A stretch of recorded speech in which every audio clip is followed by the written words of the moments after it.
Salam, hər vaxtınız xeyir olsun dəyərli izləyicilər. Sualımıza gedirik ki, Cabani və Molla Həsən döyüşlərinə aid olan oxşar cəhət. İlk öncə Cabani və Molla Həsən döyüşlərinin aid olduğu ili və baş verən hadisələr barəsində məlumata sahib olmaq lazımdır.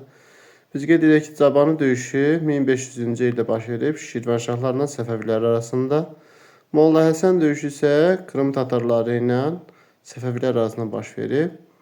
Deməli, burada deyir ki, Səfəvi-Osmanlı müharibələrinə aid olması yanlışdır.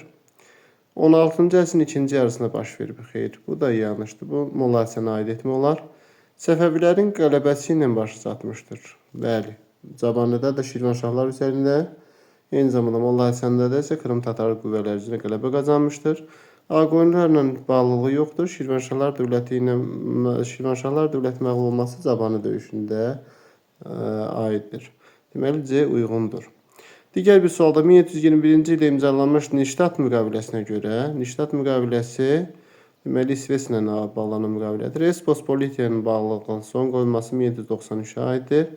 95-ci ildə Rusiya Qara dəniz sahillərinə çıxış əldə etdi. Qara dəniz yox, Baltik dənizinə çıxış əldə edir. Rusiya Azov qalasını Osmanlıya geri qaytardı. Xeyr, bu müqavilədə göstərilməyib. Bu Prut müqaviləsindədir. Rusiya Baltik dəniz sahillərində geniş ərazilər əldə etdi. Uyğun cavabımız D variantında verilmişdir. Diqqətiniz üçün təşəkkür edirik.